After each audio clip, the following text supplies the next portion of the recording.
Everyone is requested to be seated down. Everyone? Yes. Thank you.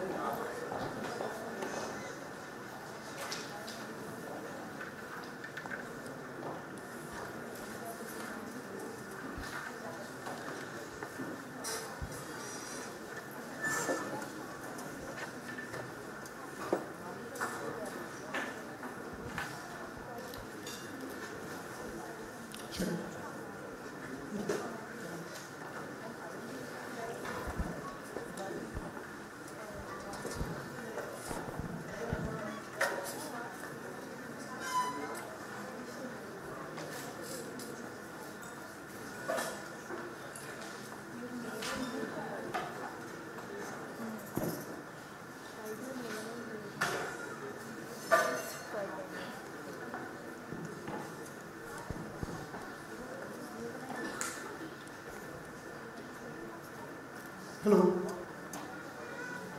Good afternoon to all of you present here. Of course, the esteemed panelists and all of you students.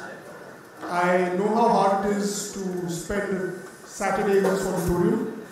I've had to do it more times than you have.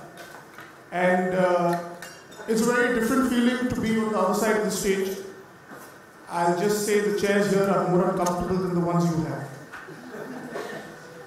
So I graduated from JGLS in 2015. I'm part of the 2015 JGLS group and I'm currently having my own practice in Delhi. I think one thing that we can learn from the speakers that we heard before us is college is not just about what makes you a good lawyer, right? Law school is not about just teaching you that. These 5 years are about finding out how you can become a better version of yourself, how you can grow, how you can improve, and the pitfalls and challenges that come along. So today in the panel, even though it's called from campus to court, I have with me some esteemed panelists who are not in court but are still making remarkable achievements in their field. And we're just going to discuss and speak to you guys. We want this to be somewhat informal and interactive about life after college, right? The big, scary, real world. So, without further ado, I'd like to introduce the rest of the panelists. First of all, to my left, Mr. Sunil Maraka. I'm so sorry, Mr. Sunil Maraka.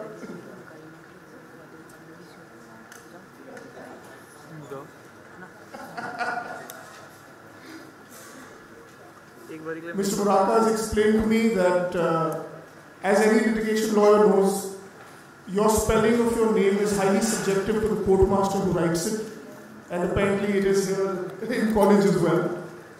Now, Mr. Muraka is one of the regular faces in the Supreme Court. He's been practicing here for 22 years. He began his practice in the Guwahati High Court and is currently still practicing in the Supreme Court of India. To my extreme left is Mrs. Shweta Lamba. She's the Executive Director of Indian Lawyers Association. I believe she is perhaps the only one on the panel who is not a lawyer by education, even though she is, I think, more than comfortable with lawyers by affiliation. Next, we have to my right, Mrs. Priya Khanna. She is an advocate and a legal consultant who has been practicing for over 20 years. She's worked with some of the most premier law firms in the country and is currently working at Trinaya Legal as a senior partner. Second to my left, Mr. Vijay Agarwal, who is a partner of his own chambers of Vijay Agarwal. He is one of the most esteemed criminal lawyers in the country, who's appeared in some of the biggest cases and in some of the biggest name cases that you may have heard. And he has over, I believe, 20 years of experience at the bar. And I believe the only pure criminal lawyer that we have with us on the panels, a field that is very often not explored by many of us. Now, before we begin, also, I wanted to just lay down a few ground rules. Oh, sorry.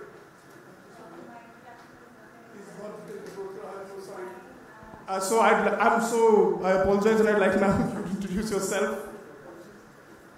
I am Manu Bharadwaj Kapoor, right now corporate litigation, heading it at Wipra Legal, senior associate. And I began my career as a normal litigation lawyer, transitioned into a corporate litigation, which I shall tell as and when the time comes. So for right now, this is my introduction. Thank you. So I'd like to thank all the panelists for taking time out and being here today. And we'd like to begin, firstly, the first question I'd like to pose to everyone here is about their journey. Their journey stepping out from law school, in ma'am's case, business school, going out into the real world, finding their own place, and finally, what is it that has led them to be where they are? Because when I graduated from law school, I didn't think 3 years later I would be sitting here again in this auditorium. I would not have liked that. But as time changed, you realize that you have to take the uncertainties how they go. What plans you may have had, what you may have thought will change, you will adapt. And as long as you keep striving and working hard, you can try and make a difference in whatever way possible. So I'd like to start off first with the only non-lawyer here, and we'll begin with Mrs. Sweta Lamba. And I'd like to proceed down the panel from my left onwards. So we can all have a short introduction, so you all can know of their stories and how they are currently doing what they are and how they're excelling in what their fields are. Thank you. Thank you, Saurabh, for that. I started my career actually as an engineer, believe it or not, and went to an engineering school in Punjab, but soon realized that I wasn't a good engineer. Went off to the US for about 12 years, did my MIS there, worked for the World Bank, UNICEF, did some project management work. Moved back to India about 6 years ago, but figured out when I moved back here, I wanted to bring about change. I always followed my passion. I was very, very keen to be an engineer, wanted to be an artificial intelligence engineer, thought I'd go to MIT, but it never happened. I ended up going to somewhere in Bhatinda, just so you know. But still continued the journey. I wanted to go to the US. I went and studied there, worked for the World Bank, UNICEF, moved back. When I moved back here, I had the fortune of joining Pearson Education then, which was moving from a publisher to an education services organization. Had the fortune of building one of the first public-private partnerships in education, impacting 7,000 teachers, 200 principals in the country. Through that journey, I realized that my passion, my ability was to connect people. I figured out that I was very good at building something and connecting people, and gave me great joy. I knew how to do this from 0 to 1 when I did it in the public-private partnership. But I didn't know how to do it from 1 to 100, and I wanted to impact. I figured out I wanted to make a difference. I was not interested in making money. My passion was I wanted a life of purpose, which is what I suggest that we all should look at. So I put myself through Harvard Business School for a year.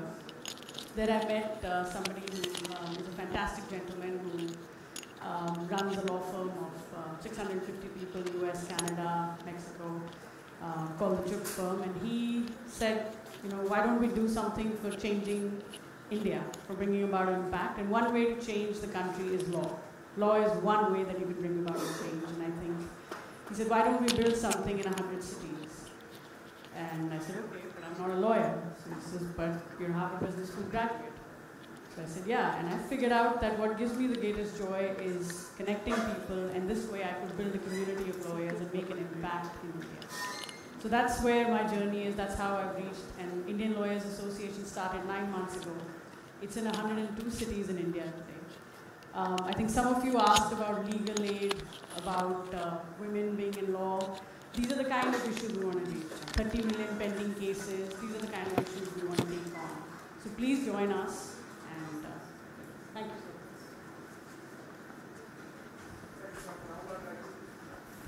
you. Check.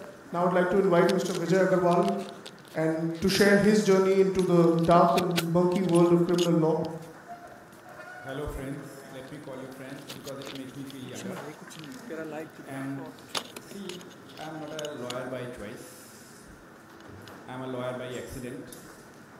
I graduated my BCom honors from Homestead College in '89. That time you can do cost accountancy with your graduation. That time I qualified as a cost accountant as well. And then I did my CA and qualified in '92 with 36th rank.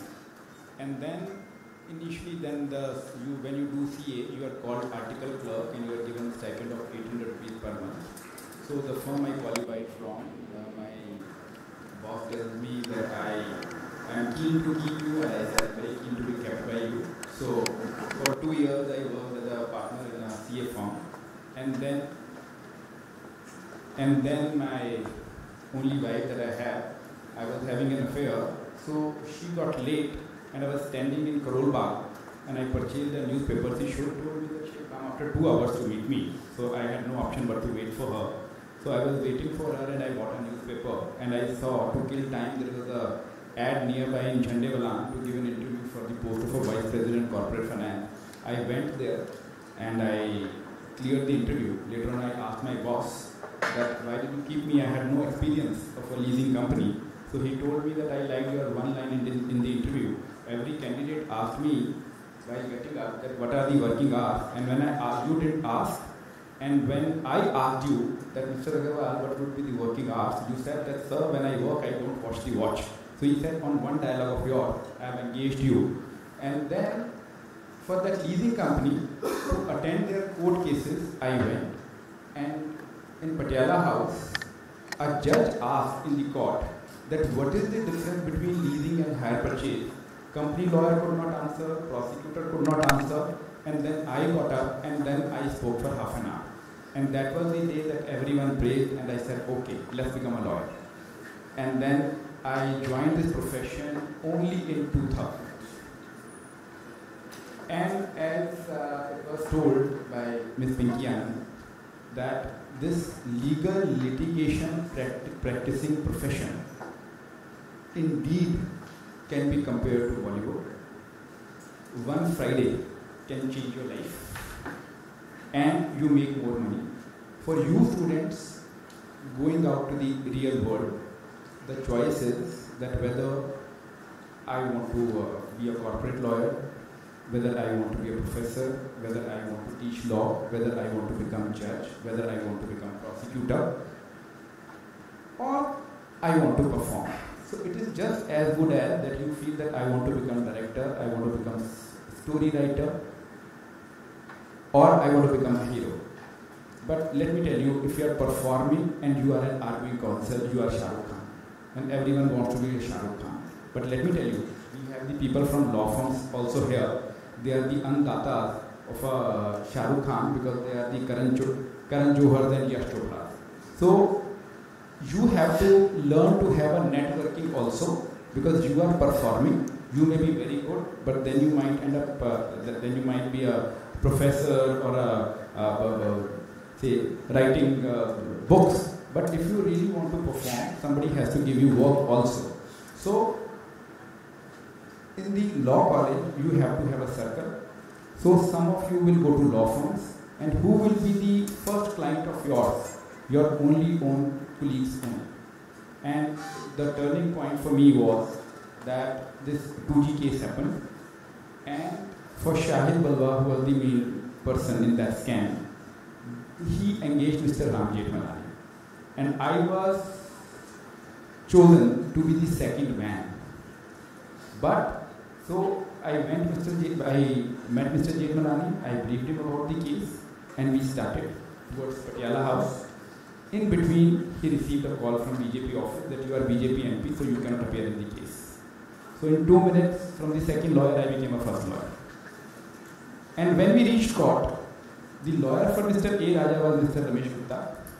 If he would have argued his senior to me, he would have got the first chance. He got 5 minutes late.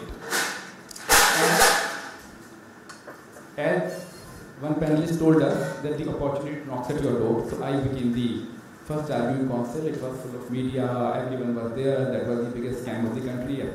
And then I spoke there for 2 hours. And then they branded me only as a scam lawyer. Now I do only scam cases. So, and when you are practicing as a litigation lawyer, you are doing multitasking, you are an entrepreneur, you do everything, and that's the high. You perform. See, what do we want in life? We want to make money, we want to serve society, we want recognition, and we want result. If you are a performing lawyer, arguing lawyer, you get it immediately. You get the result immediately when you argue, you know your result, same day or in few days. You can perform a social service, you can do number of cases pro bono. You make lot of money. When the whole country is in recession, you are making money. You are your own stock. You are never outdated. You don't need an investment. And you are learning and getting paid for the client expense. And you get the advance fee. And after pocketing the fee, the client calls you in the morning and tells you, Vakil sahab, pahunch rahe ho na? So this is it. So somehow I feel that still people want to go to back office. But if you have good communication skills, like today students have, kids have, such good background, such. So litigation is the thing. Today we are not left with many arguing counsels. Please see, try and be the performer. And as it was said that you are not supposed to advertise. When you are arguing, people are watching you. You are like, I would forgive me for comparing it as if you are doing an item number in a movie. So you are a hit immediately. So if you are arguing and you know your case, you are confident, your communication skills, sky is the limit. Thank you. Thank you, sir, for that colorful introduction. And it's a great insight into how you have reached where you are. Now I'd like to invite Mr. Sunil Murakar to please share his experience and his journey of leaving the comforts of his home and moving to the Supreme Court, moving to a new area and establishing his practice here. I am very happy to be with the students. A lawyer is always a student. Once the student dies in a lawyer, the lawyer dies in the person. I believe in that. I started my journey from a very small place, which is called Northeast Guwahati. A lot of people do not even know about that place to a great extent. Before joining law, I did my graduation in commerce. I also joined chartered accountancy at that point of time. After medical profession and engineering, chartered accountancy was the most lucrative because it maintained everybody's balance sheets. So I also thought of maintaining a good balance sheet. But in between, after 3 years into that, I thought this is not my cup of tea. Let me join law. I joined law, completed it, started my practice in the Guwahati High Court. And then after a few years, I moved to the Supreme Court. Now I have been practicing in the Supreme Court for the last 22 years and traveling all over the country for appearing before the various courts and tribunals. One very important thing I'll tell you, my own experience, hard work. Like for any good project, you need some big investment. And it takes time for that project to mature and finally come to its working. Like an industry. You may need 3, 4, 5 years to set up an industry. That's an investment and a huge investment that you do. And as far as practicing lawyer is concerned, I would suggest that if you have 5 to 10 years of your time to spare, then only go into litigation. Because that is the investment you are making for building up an industry which is yourself.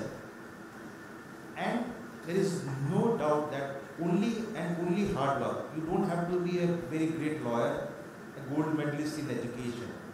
Your hard work, your thorough preparation, and your rapport with the judges.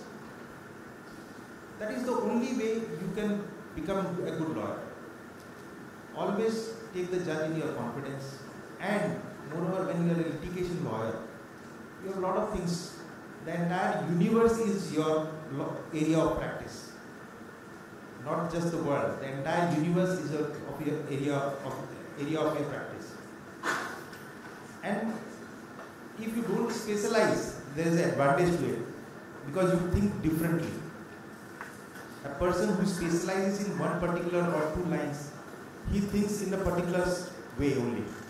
But when you practice in various fields, you think differently, and even in a particular law, you can apply your mind in a different manner, which gives you a lot of advantage because you are not working on closed doors. So, if you can invest that much of time, you should go for it and be a litigation lawyer. Because that way you will make yourself, make a mark for yourself, that independence is there, individuality is there, the openness is there, the freedom is there. Please go ahead and join the litigation world. And one more thing I'll say, when I came to Delhi, I was fortunate to have joined Mr. V.R. Reddy, who was the Additional Solicitor General of India. He is the person who has changed this entire world of law study. He was the man who had come up with the concept of 5-year law studies. Because he said if a person chooses medical or engineering, why not law also be chosen as a career? So today we see this school also as a 5-year law school. He was instrumental in setting up the National Law School Bangalore. So now we see the results, but the only unfortunate part of it is that we have created corporate lawyers, we have created law firm lawyers. We have not created much of litigation lawyers, which is very much essential. Because the whole idea of setting up law schools was that we have good litigation lawyers who over a period of time become good judges, take up judgeship and become good judges, and that helps the entire society, that is very important. And I wish you all the very best. Please come and join the litigation wing. Thank you so much for your words, sir. The key take back from this is if you're a litigating lawyer, the universe is your court. So next time you're arguing with your parents about something, remember to tell them it's just practice. Okay? Now we'd like to move on to Mrs. Priya Khanna, who has been on the other side and has been practicing corporate law for over 20 years. And we'd like to hear from her about her journey. Good evening, everyone. I hope nobody's falling asleep after the first session. So I'm very happy to be here. A little bit about my journey. I belong to a family of lawyers, and in fact, I'm the 4th generation lawyer in my family, and my son is the 5th. So I've grown up in an environment of where law was just not a profession but a way of life. Actually, it was omnipotent and omnipresent. And the reason I'm here is I'm very grateful that I belong to this family. So having said that, I never chose law after passing out from school and college, and I chose to get married. And strangely, nothing happened. I had 3 children after marriage, and life was moving very well, but there was a part of me that was not feeling very fulfilled and worthwhile. And after a break of almost 10 years, I just thought of going back to law and going to law, into law. And I had the tremendous support of my family, and I somehow had the courage and the conviction to go back, be the odd one out in law college, and get back to books. When my son was studying for his exams, I was taking mine. But I think with a lot of courage and conviction, I managed to clear my law exams and graduated to be a lawyer. And straight thereafter joined one of India's premier law firms as a corporate lawyer, straight into the corporate wing. But I'm so grateful to have joined, because that kind of ignited a whole new person in me, a new love for law. My family's all been into litigation, so there was no corporate discussion. So I got a new perspective in our family talks, and I traveled the world. I represented Fortune 100 companies. I had a wonderful experience working for this law firm. So it was never too late, and I always believe it's never too late to go back to books and to study. But strangely, it's always been that a true lawyer has to have experience of litigation. So they say. In fact, they say law is synonymous with courtroom. I don't think that is the real truth, or at least it's not entirely true. We often see in television soaps and Hollywood movies that, you know, corporate life is all glamorous, you're in air-conditioned rooms, you're traveling and you're advising clients. That is only a part of it. In fact, law is so multifaceted and so vast that it is not only about the glamorous side of corporate law that you see. I think to be a true lawyer, whether litigating or in corporate law, you just have to respect law and its principles, and that's what really matters. So for me, it was, I think in life it's all about choices, and you know, your level of accomplishment and success is different for each one of us. For me, I feel I've been successful as a corporate lawyer, even if I've had less or little experience in litigation. And it suited me at that point of time in my life to get into a desk job, be accessible to my children as well as my clients on the phone, save travel time to court. And I think I've done well. So there is nothing, I'm not going against litigation, but I have to favor my side of law, that you just have to be persistent, you have to work hard and sweat it out either way, wherever you are. And I wanted to multitask, bring up my children and take care of my work. And I think I've done fairly well. So go ahead, live your life, choose the path you want. That's been my journey. Thank you. Thank you so much, ma'am. And this is just another reminder to all of you. If you still think Suits is real, you need a wake-up call. Alright.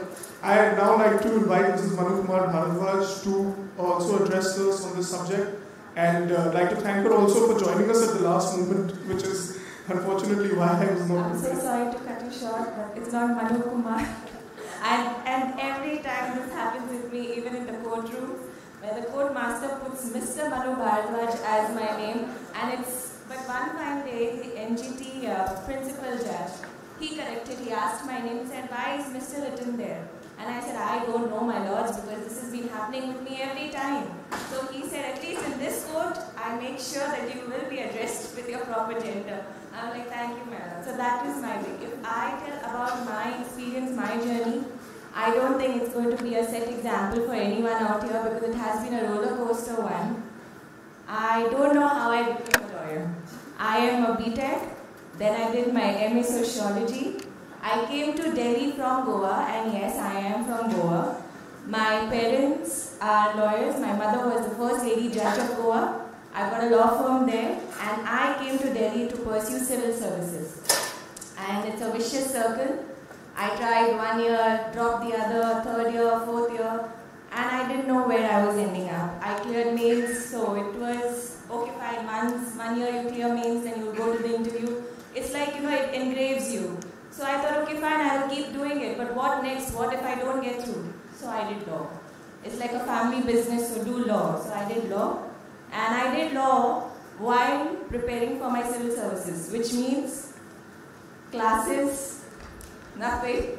I had no clue what's happening, but I did law, so I thought that, you know, at least I could appear for judiciary exams if I could not clear my civil services. The reality striked. I could not clear my civil services. I tried for judiciary and I was done with it. Actually, I was pursuing my father's dreams.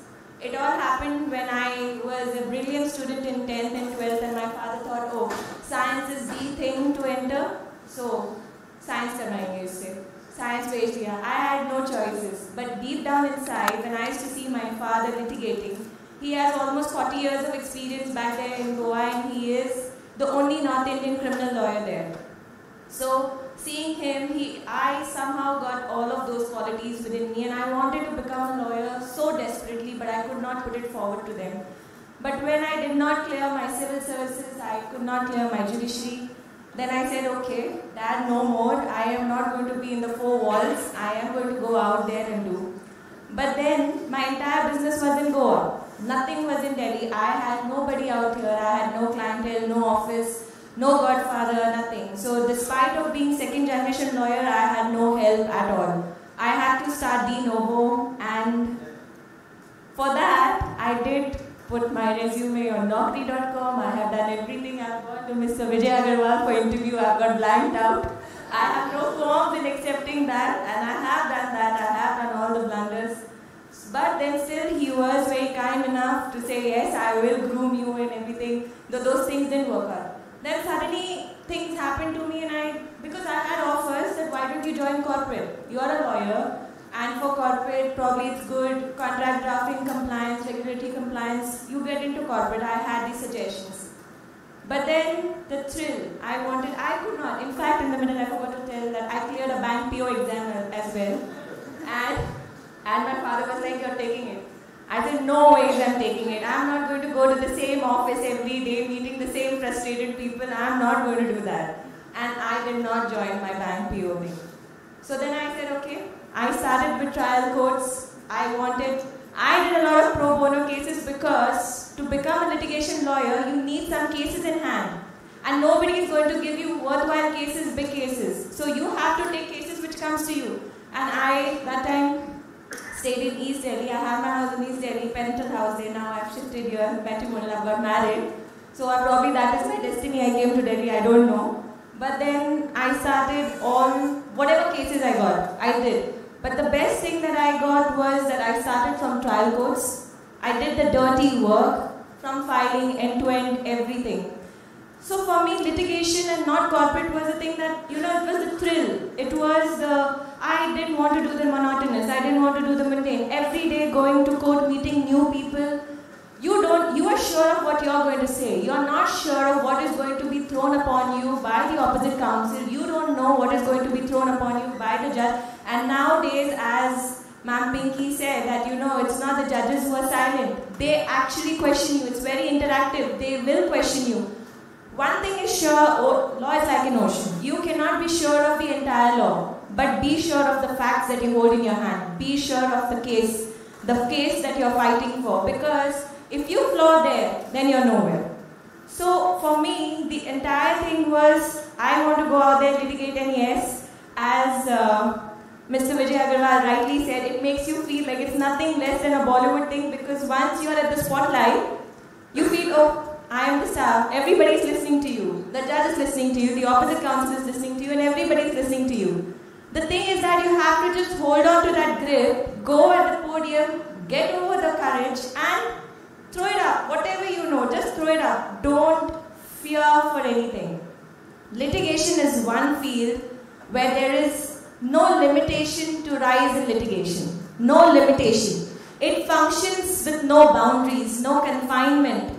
If you have a break, it's the break for you. And you build upon your reputation, the word of mouth. If you have done one thing very well, the next moment you would know is that everyone is asking for your name. Who is she or who is he? Who is that person? And then with the word of mouth, they're like, oh, why don't you try this one? Why don't you give the matter to this one? With the word of mouth, you start building a reputation, and that creates an identity in the society. So being a litigation lawyer is not only a profession, it is actually you're grooming your personality, you are becoming recognized in the society, you have a reputation. Imagine you have people coming to you and saying, this is my case, please bail me out. With that ray of hope in his eyes, you are the only savior for me. I don't know what's going to happen, and I'm sure every litigation lawyer has gone through that feeling. अब मुझे नहीं पता मेरे साथ क्या होगा, आप ही मेरे माँ बाप हैं. तो मुझे save कीजिए, मुझे कुछ भी कीजिए, but do it. And when you do, and then still I have clients coming up to me and saying, sir, addressing me to sir, I'm like, oh God, it's so difficult for them to understand that it can be a madam as well. But no, it's fine. So these kind of excitements where you feel, okay, I'm sure you all must have gone through something like, kabhi professor aaye ho aapke class mein, lecturer aaye ho, and he's in a bad mood, and he's just blasting at you people unusually, and you don't know for what it's happening. Same thing happens in litigation. When we go to court, sometimes unusual reaction from the judges, cost imposing, dismissing ex parte, no Passover, adjournments, long dates. So we have to understand, we have to really relate. It's the same thing. The thing from campus to court is that reality will strike in there, but then you have to be prepared. It is nothing big. It is just a change. Right now you are comforted. You all are students.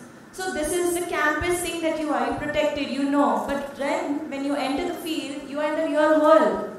That change, and that change can be anything. And when you say something about change, it is the fears, the uncertainties which come with that change. And that is for everything. When change is imposed upon you, you're fearful.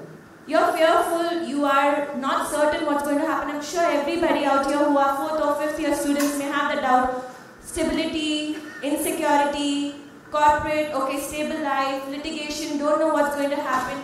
No, be sure of what you want in life, because if you're sure, you can begin early and you can make it big.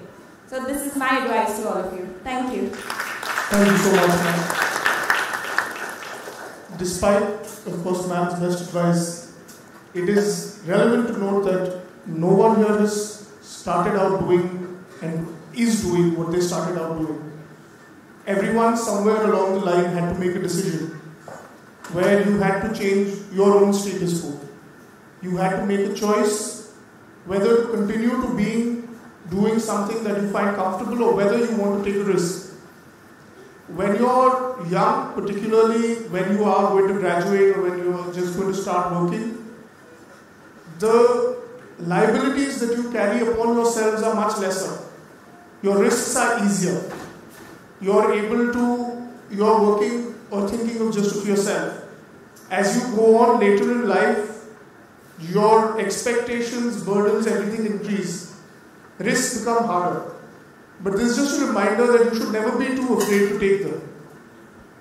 If you never take that flee or flight moment, you're never going to experience the rewards. So even now, when you're looking at law school, when I started out, I spent 5 years in law school thinking I do not want to do litigation. That was my ground rule. End of 5 years, I had an opportunity of a corporate job. Unfortunately, they told me that the vacancy won't be available now. You please come back in 6 months. So I said, for 6 months, let me go learn. Let me begin. And when I started out, as Ms. Pinky Anand had said, that adrenaline, that rush, these were things I never gave a chance to. I'd never given litigation a chance. I'd never considered any of these things an option.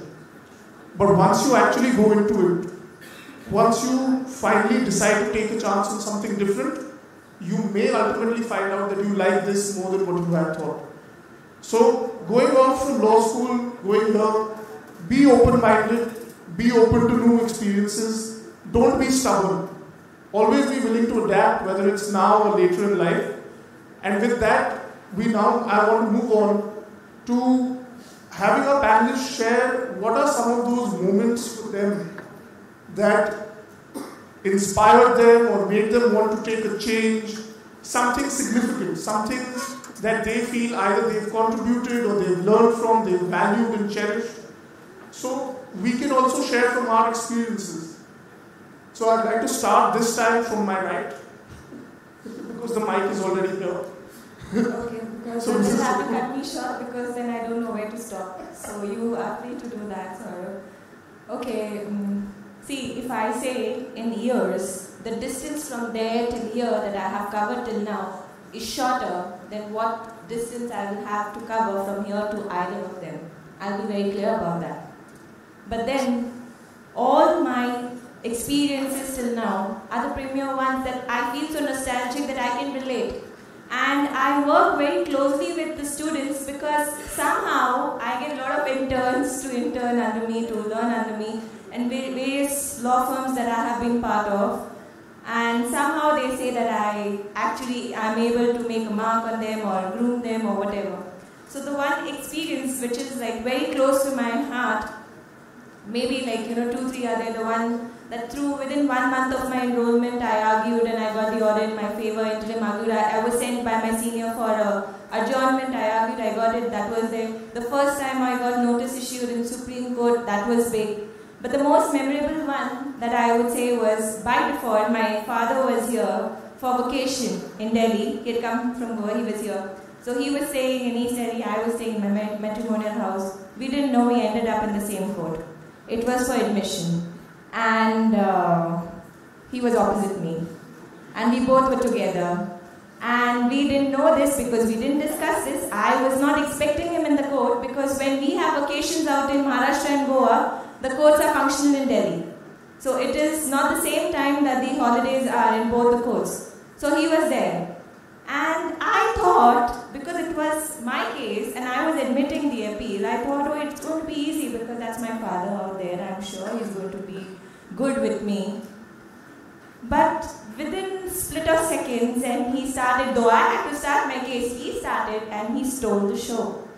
He made sure that he becomes my worst nightmare, and suddenly the floor beneath me just slipped. I didn't know what to do. I was literally sweating in my feet. I didn't know what was happening.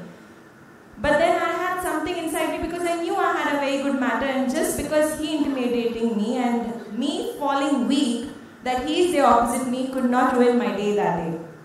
I took 2 steps back and thought that for the rest of the time I'm not going to look at his face, and I started arguing my matter. I started saying whatever. I started making my submissions and did everything. In good 20-25 minutes, in a very animated manner that I spoke, I didn't look at him. And when the judge passed the order for that moment, and it was in my favor, he admitted it, he allowed it. I wanted to show him my triumph face. I looked at him and I said, I wanted to give that look that you tried to ruin it, but then I still made it. But when I saw him, he had this broad smile on his face and glint in his eyes, and he didn't say that time anything. But the moment that we were out, he told me that I always had a faith in your potential, but today I saw you performing up to your potential. So that is something which probably my litigation career has given me, to see live, that my dad could see me live performing something. I think I owe this to my career. This is by far the most memorable moment. For me, no money can satisfy this feeling, nothing can do. In this field, yes, the more we learn, the more we earn. This is the mantra. But then having my father just opposite me fighting the same matter, I am very privileged and I owe it to my litigation career. Thank you so much. Thank you so much, ma'am, for sharing that moment with us. Now, Ms. Priya Khanna. That's strange. My mind's gone completely blank. I can't point out any one particular incident that has been so rewarding or powerful. There have been so many over the span of so many years that, a happy client, a promotion, a good appraisal, talking in international forums, law conferences, just traveling widely. Everything has been so rewarding and so like baby steps towards success, I'd call them, And I just felt that with every accomplishment, I became more confident, I became more liberated in a way. I felt strong, and so I, of course, owe a lot again, to my family for supporting me. And the biggest influence, like in Manu's case as well, has been my father in this profession, and I've always looked up upon him. And though I'm not an iota of what he is today, I know that, and he's in litigation and I'm in corporate, so I just feel happiness that he's happy for me. And he never wants me to be like him, or he never pushes me, but he takes a lot of pride in what I'm doing, my choices that I've made. He stood by me, and that's really rewarding. But now that I'm talking about it, there's another one moment actually that came in my life. Like they say, serious change requires a serious courage. So one powerful moment came that after spending almost 15 years of glorious practice with my corporate law firm and doing fairly well and flourishing, I just gave it all up when my son started his law firm and he asked me to join him. So that was really very emotional for me, and I may have inspired him in some way to be a lawyer, and he was also very reluctant to join the practice. But when he established and he said, "Mom, I want you to join me, I don't want you to work for anybody else," I thought that somewhere I still get goosebumps when he said that. And he said, "Would you like to join me?" And I said, "Of course, why not?" And so I think as a parent, it's been very fulfilling, also very rewarding. And now I'm a corporate lawyer in his firm, and I have a niche focus on sexual harassment prevention. It's a area that's very close to my heart, and I'm creating a lot of legal awareness in this. But I just feel that maybe my most rewarding and fulfilling moment is yet to come, because I have so much more desire to learn, to go, get there. I haven't stopped yet, so we'll wait for the next conference or next meeting, and maybe then I can tell you about it. Thank you. Thank you so much, Sarah. And thank you for reminding us of the importance of family in our lives. Oh, yes. Sir? As far as litigation is concerned for me,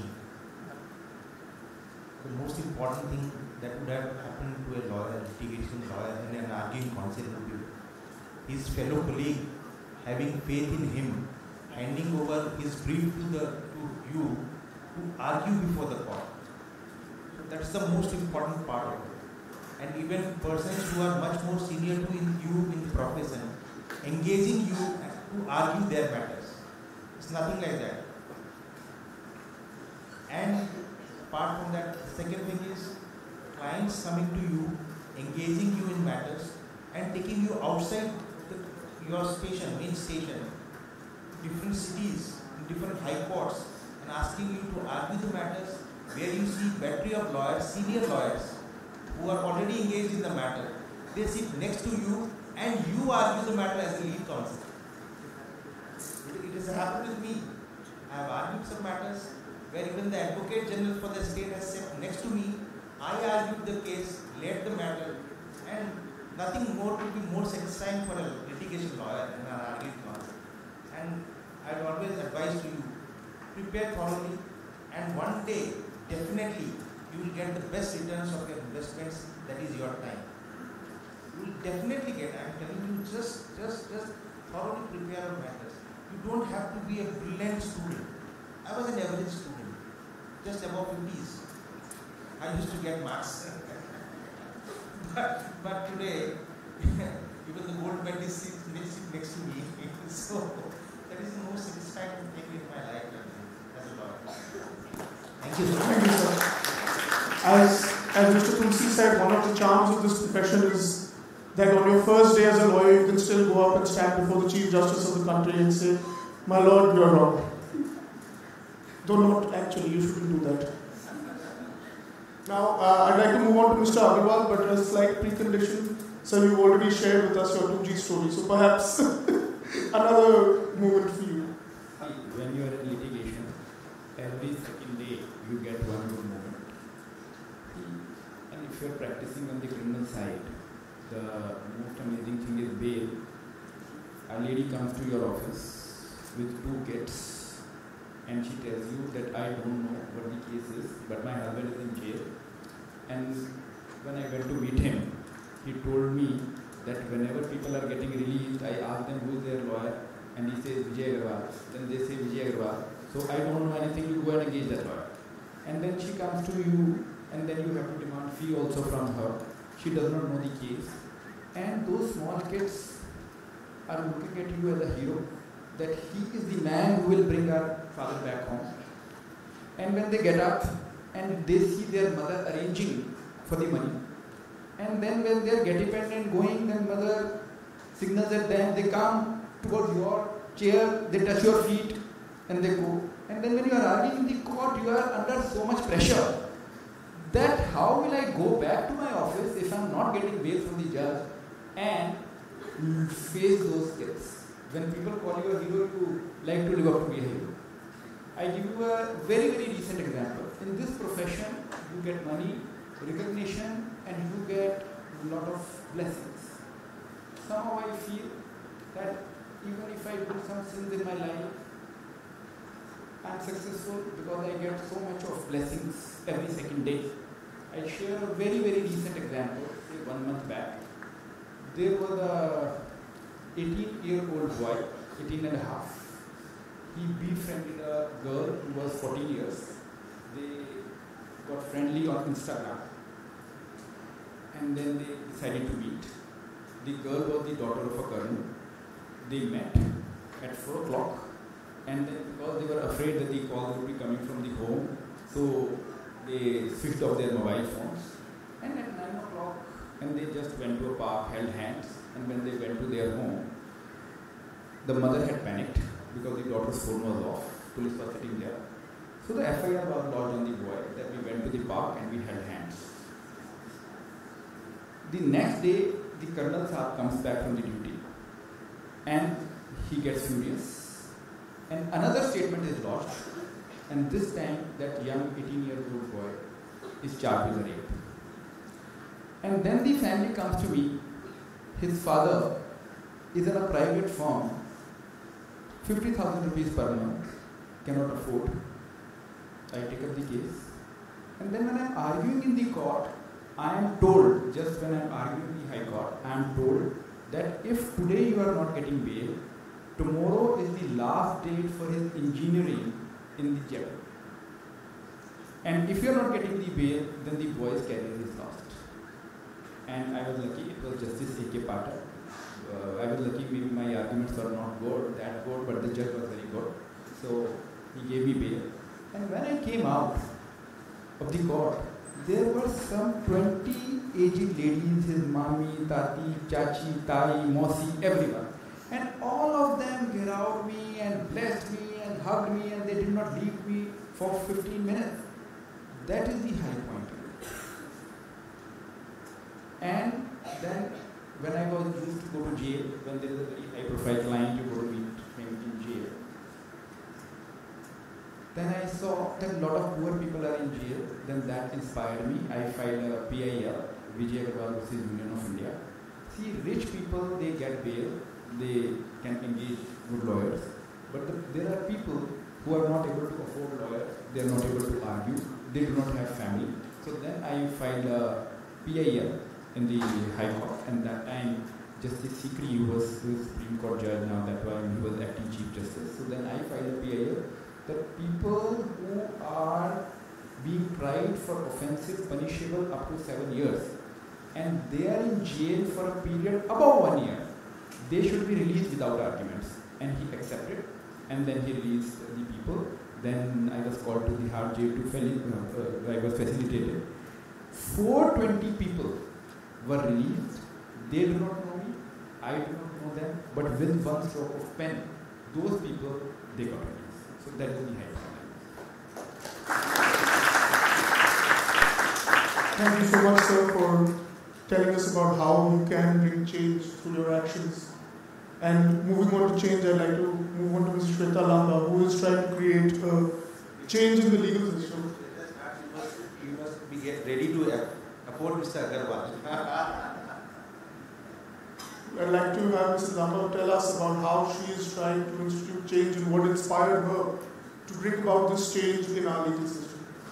So I was just focused sort of in the afternoon, and the stories here are very inspiring. And by the way, thanks to I think Manu and Priya, I might get back to law, which I'm told to do. So it's never too late if that happens. But I think I was on Facebook and broadcast. I was watching this video this morning by Kenny Leon. And it's about his grandmother telling him things. And one of the quotes there was, I wish I could give you passion. At some point you may find something you love, as many moments of laughter as you can.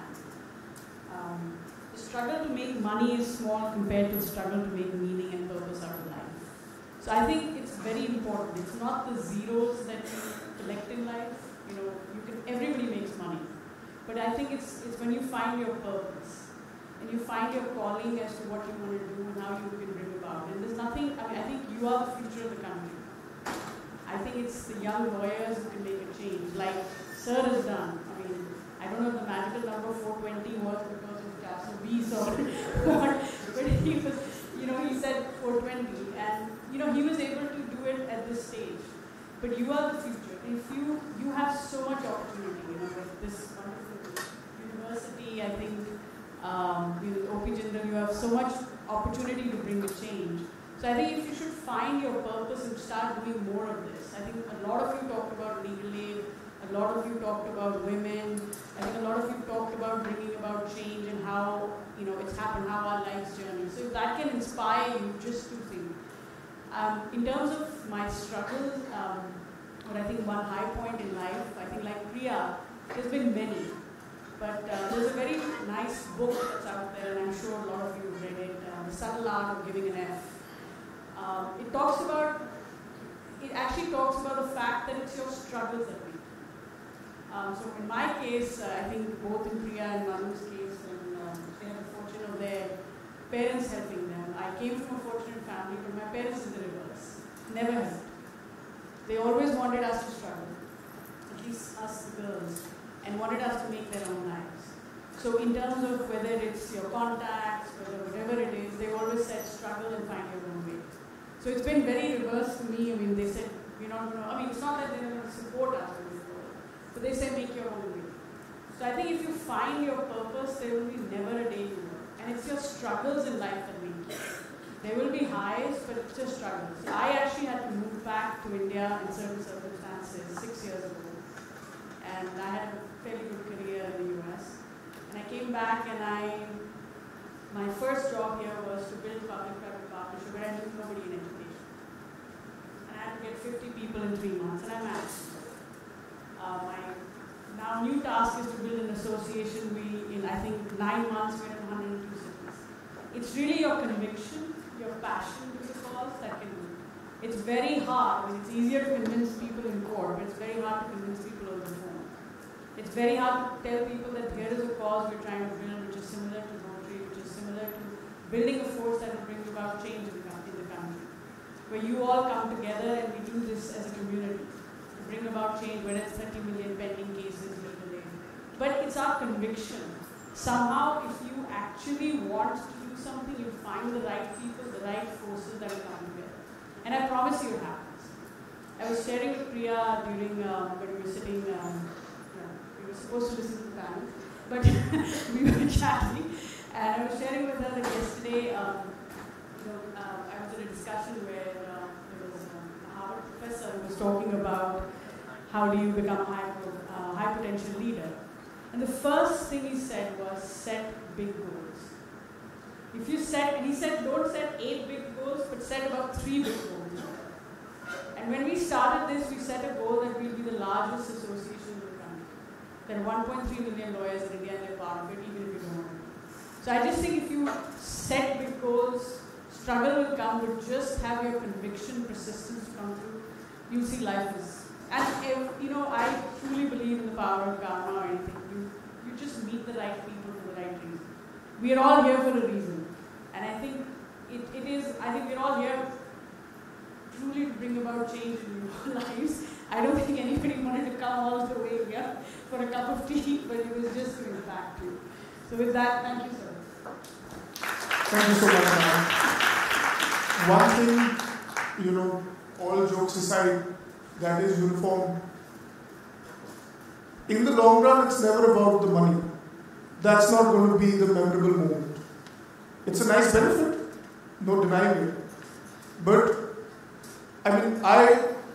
I've been there and I understand how sometimes, when you are just graduating from college or in this institution in particular, you sometimes have that pressure when people are like, oh, Jindal se ho, 6 lakh ki fees hai. And you have that when people will be like, how will you ever recover it, right?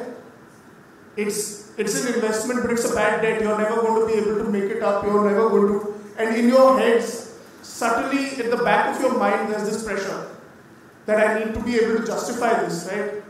I need to be able to justify and I need to earn enough money to show that this was a valid investment and you need to quantify it as such. Don't. In the long run, when you're looking about making money, you're thinking about this, it'll happen.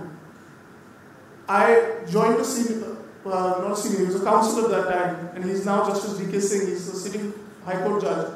And the first time when I went and I joined him, when I went for my interview, he sat and he told me two things. He's like, first, this is like life, it's a long game. Don't be impatient. Don't rush things. Don't think that you're going to be the next Harish Salve or Ram Jethmalani in 5 years of practice. You're not. Maybe 40 years. And that's how long you need to play it. The second thing he told me is, don't strive for success. Strive for excellence.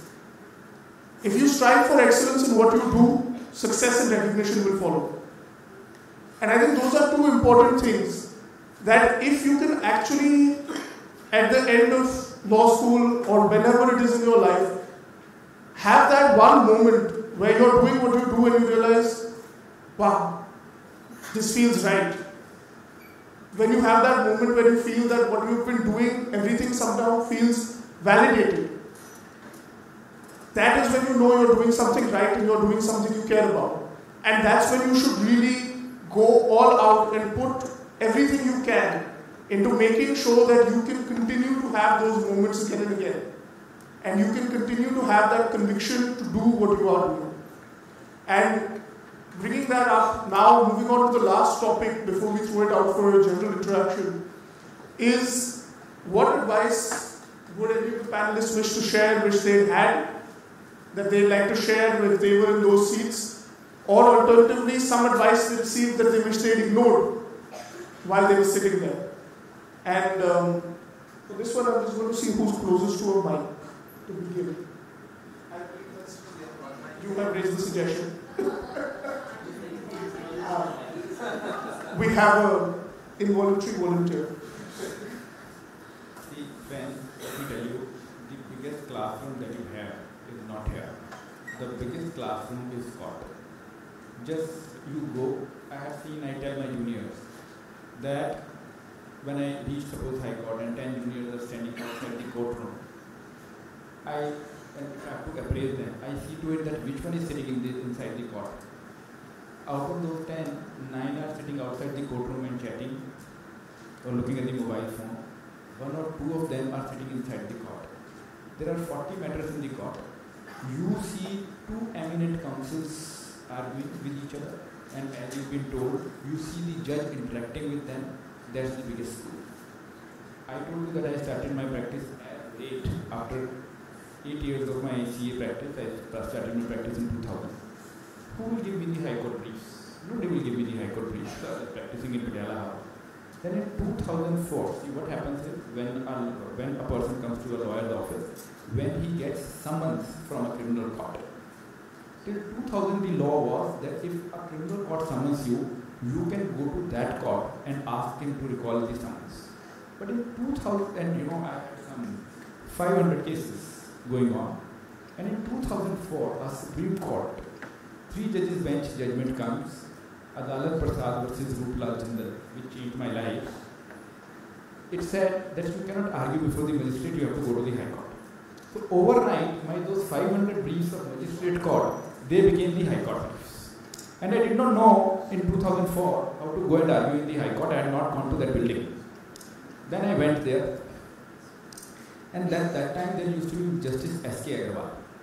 Then, before I filed a case, I sat there for around 10 days and I watched. And then 11th day I had the confidence, I filed a case. And I had my 2, still that time I used to have some staff, so I had my 2 junior colleagues with me. And I argued for 2 minutes, judge said petition allowed, I could not hear. I kept on arguing. My juniors were telling me, sir, your petition is allowed, and I kept on arguing. Then Justice S.K. Agarwal tells me, Mr. Counsel, either you are too smart or you are hard of hearing. Then I realized that there is something wrong that I am doing. Then I realized that my petition has been allowed and I should move out. So, see, these are the experiences that you get.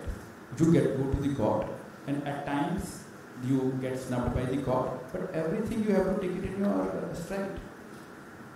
I remember one example, that there was a person, he used to own trucks. It had accident, he had got the truck financed and he could not pay the dues.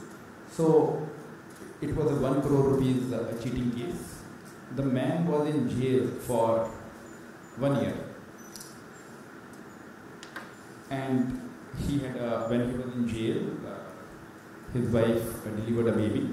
So his wife with the baby in the lap used to come to my office. The father used to come to my office.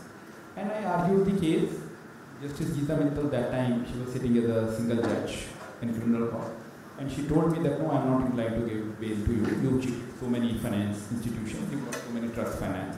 And I was arguing and I told the judge, I gave the judge so many examples that you have released this person committing this much big scam, you have committed this person committing this much scam. So this person is cheated only 1 crore of rupees. So that time, judge laughed and said that, Mr. Agarwal, in Article 14, should I cancel all their bills or grant you bail? And she granted bail. And in the evening, in my office, I saw that there is a dole outside. So he was Sardarji. So then I realized that he has come to my office with 2 Punjabi dhol and with a garland of the notes which you generally put in the groom. And he comes and he garlands me in my office. So that's the high point of life. And in the court, you have to learn to be witty, jovial, share a laugh with the judge. Right? Recently, 2 days back, I went to the court and the judge said, "Oh, Mr. Agarwal, you have come after so long." And I told the judge, "Yes, my lord, both of us have lost here and I have lost more than you." And the judge laughed and gave me relief. Listen. So, at times, you have to be and I remember that my wife used to have an office and she installed in a small office she installed a 20 kV generator. So all the neighbors building shook when she ran the generator. So they filed a case of creating nuisance in the neighborhood. And my wife got summoned under section 133 CRPC for creating nuisance. And I filed in High Court. It was Justice Sikri. So I appeared before him and I told the judge that, "My lord, I don't want to argue this brief." He said, "Why?" Because I said that I have not been paid for the briefs because the petitioner is my wife. The judge said, "Okay, stay granted." So you have to be a little witty and you don't have to sound tense and you have to perform. And the lesson is, please sit in the court. That's the biggest school. You sit there and watch. You never know that the same kind of problem you have seen being argued in the court, the next day a client comes to you with the same problem and you remember that I have seen this case already being argued in the court. The court is the biggest school. You sit there, just loitering outside will not take us anywhere. Thank you. Thank you so much, sir. Okay. I thought I was going to have to start cold calling like in class. That problem you won't face with me, at least that much I can assure you. So I'm sorry for that. Yes, certain advices. Probably I can give advices is because I have a lot of interns under me and I've been grooming them for past 2-3 years. So, and I like it. I like to transfer whatever I have, whatever little that I have learned, they get it as soon as possible.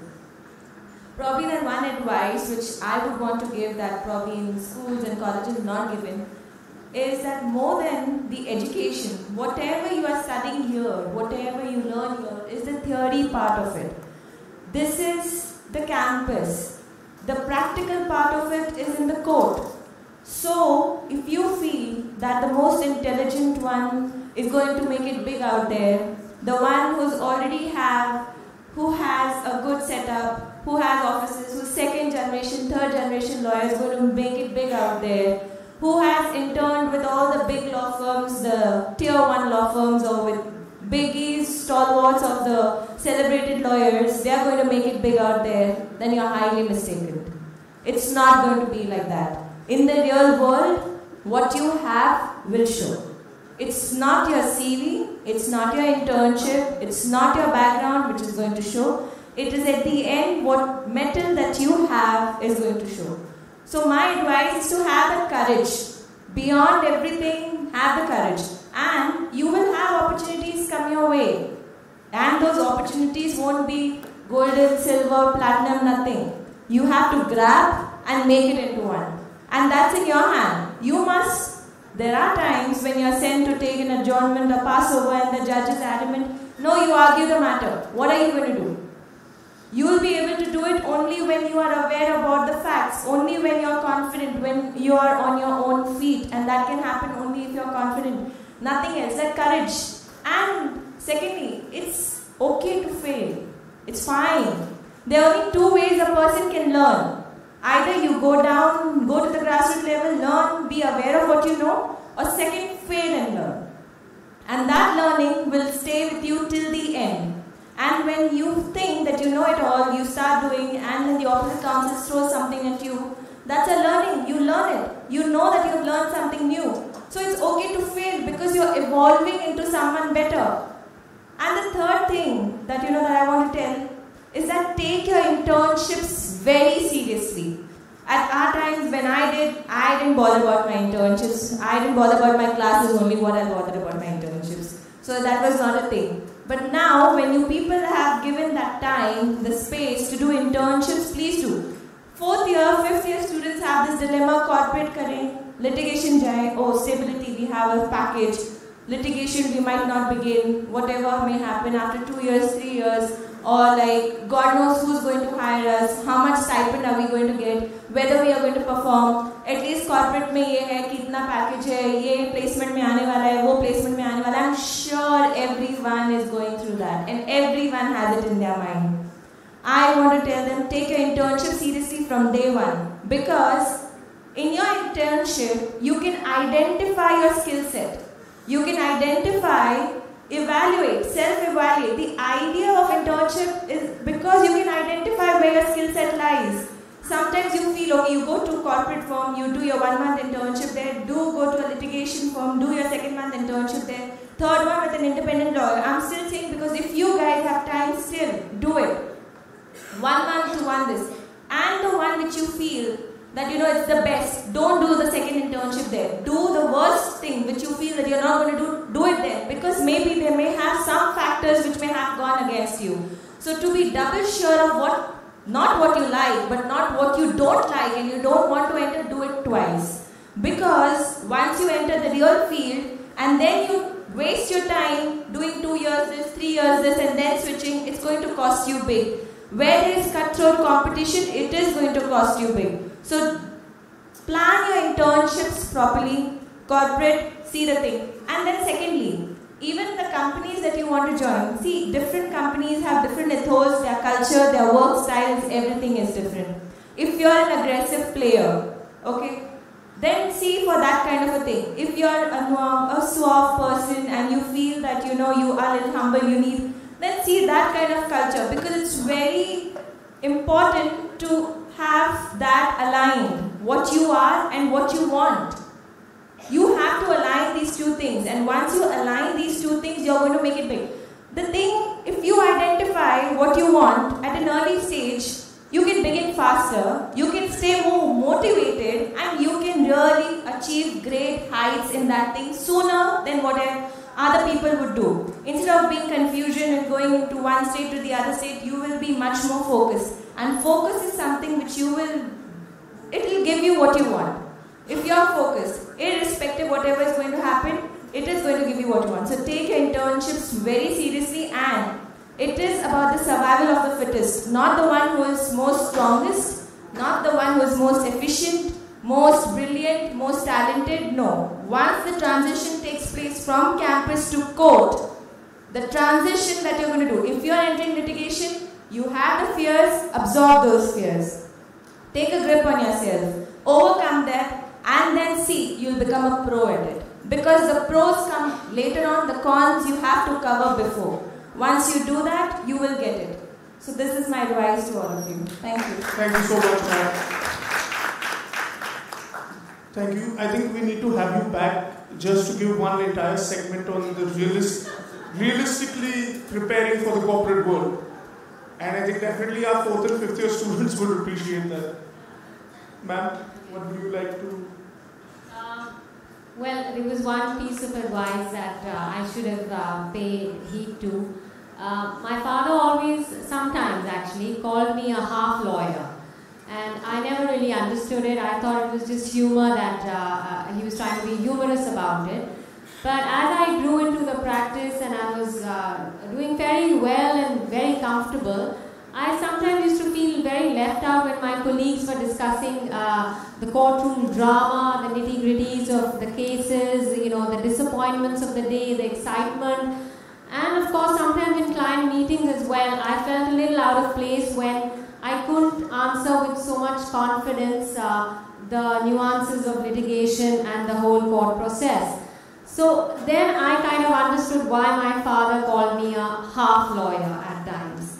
So, but anyway, that was a choice, and everybody makes certain choices based on their circumstances in life. So I still went on with my practice, but I know for one thing, having said that I was comfortable and doing well, a piece of advice would be that you must have a go at litigation, even if you want to get into corporate law, that's fine, but I think that you should actually go and explore all the areas of law and find your calling, your true calling, and as she mentioned very well, that internship offers a fantastic platform to actually explore and decide. Time is on your hands still, and go out there. Internship will not only give you a substantive knowledge of all the varied areas of law, but also about the real work environment that you will be working in. So I personally feel that one should really intern very well, and litigation is is a must. Don't make the mistake I made. So that's one piece of advice. Another piece of advice that I'd like to give is that while you're learning law over here, please also work on your soft skills.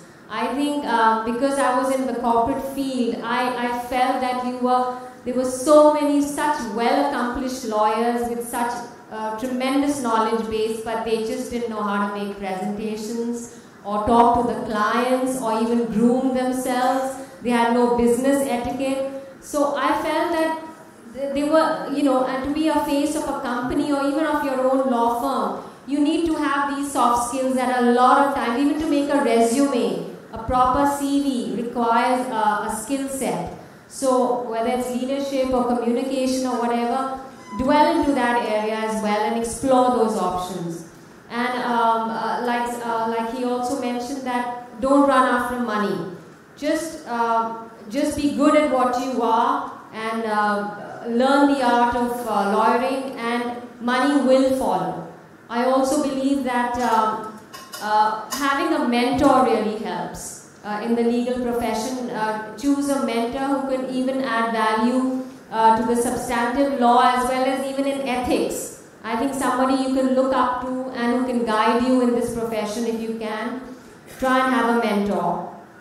And what other advice? I feel that the secret of success, the taste of success is sweet, as they say, but the secret of success is sweat. So, and as she also mentioned, and as Winston Churchill said, what is success? Going through one failure to another without losing enthusiasm. So be positive, be enthusiastic. Time is in your hand, and you will make mistakes, you will make failures. I've been through a series of failures in my life, lots of ups and downs with family. Yes, take time to smell the roses. Take time off to enjoy your life. Definitely respect your family, be there for them. It's not all about money and fame. And the world is yours, and I wish you all the best. Thank you. Thank you so much for that. Sumit sir? A very small advice to all litigation lawyer. If you are thoroughly prepared, you have 3 advantages. They are called the 3 C's of a lawyer, litigation lawyer. If you are thoroughly prepared, you can convince the judge. That is the first C. If he is not convinced, if you are thoroughly prepared, you can confuse the judge. If you are thoroughly prepared, then you can even confront the judge, which is very important. These are called the 3 C's of a litigation lawyer. So always remember, thorough preparation is the only thing that will take you long way in the legal profession. So do that. And the very important thing which is lacking in many of the legal professionals is professional ethics. Maintain professional ethics. It is very important. Why we can't advertise in India? Because it's an entirely different kind of practice in India. It is called the noble profession. Because you don't share the booties with your client when they win a case. And a lot of people depend upon you. And I will remind you that in the first parliament, there were majority of lawyers who were MPs. But today we don't find that. So we should make the change again, go back, and the parliament should have more lawyers once again. Thank you so much, sir. Though I don't think the parliament can handle any more debate. Now for finally Ms. Shweta Lamba, who has been, by the looks of it, dreading this moment. I don't know what else to add, but I think a couple of things I agree with. One, I think Mr. Vijay Agarwal said, I think it's relationships. It's very important to have good relationships. It seems he's won a lot of cases, a lot of people have won a lot of cases, having good relationships with the judge or with their colleagues. I think it's very important, and it seems like in the legal profession, having relationships, I think what gives the greatest joy is the fact that he's been able to save so many families, bring people back home, and it seems with everybody, it's about that. What Priya said is something very close to my heart, and I think it's very important to have a good mentoring. I think it's very important, and as you move through life, you find different people who become your mentors. But it's very important because, especially today, there are so many opportunities, so many challenges. I think there's so much out there for you guys to see that you need to have the right mentors. I mean, your parents can be your mentors, you can find somebody in profession as well, but in life also. I think some of us here have found spirituality at a certain point in life as well, which will come later on. But I think mentor is very, very important. Someone who becomes a guiding force for you from an ethics perspective. And I think in this legal profession it's very, very important because professionally it's been, I think, when we walked into the room, I think Raj was mentioning that at one point the legal profession used to be where you only had a father or grandfather or a sibling or somebody in the legal profession you could come into it. But now it's much more open. I think he said 50% people don't have, especially in this college, have come from families who are lawyers. So I think it's important. I think I'll just, I don't want to sort of put everybody to sleep, but just end by saying that I was looking at this video again. It says that you die by how you live.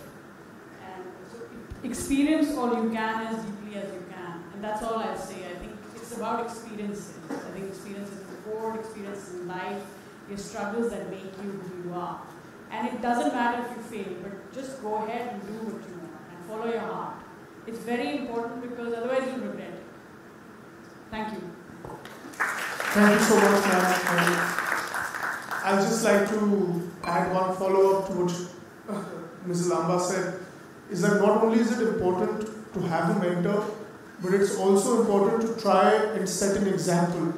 So you can be a mentor, to set an example for your peers, your friends, whoever's around you, and to keep yourself to that standard.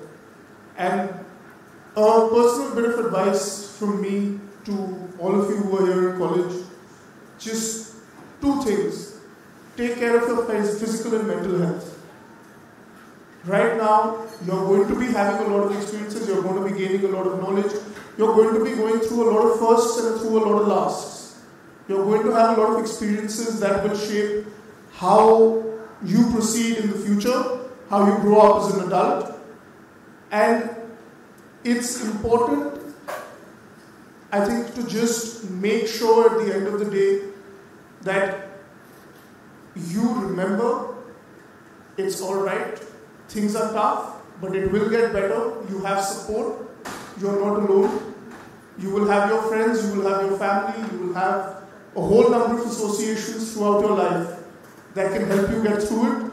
And it's important just to, at this point, assimilate knowledge, keep yourself young, keep yourself healthy, and at the end of 5 years, you just need to look at yourself and think, what is it that one day maybe will give me that experience that it all clicks and it all makes sense. So till then, don't take life too hard. It's hard for everybody. The only thing that makes it easier is that you have people around you who can help you get through that. So try and focus on that. And with this, I really want to open up for questions, and don't give me the pre-curated ones. You can be honest, you can ask blunt questions. Professor Raj and all are not here. Whatever you want to ask, in all honesty, the struggles of it, you want to ask bluntly about, financially, what viability, anything, those plaguing doubts you have. We've come here all this way just to, maybe give you some perspective. So, whoever's ready. Can we get a mic, please?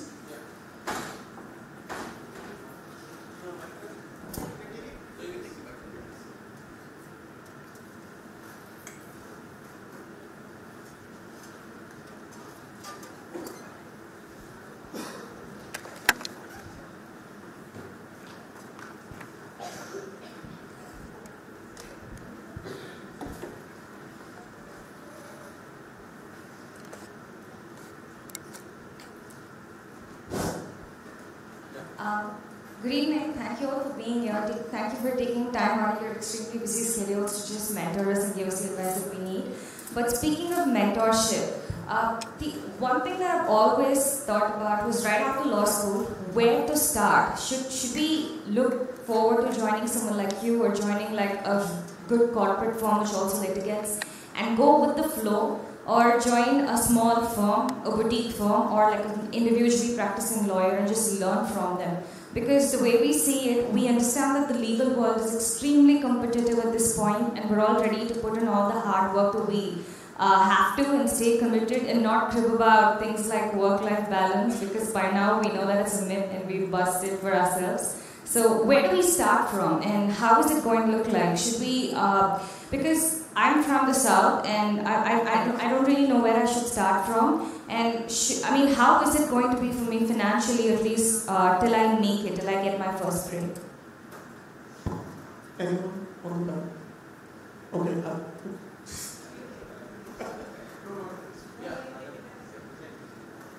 Sorry, we start off. They say better to rule in hell than slave in heaven.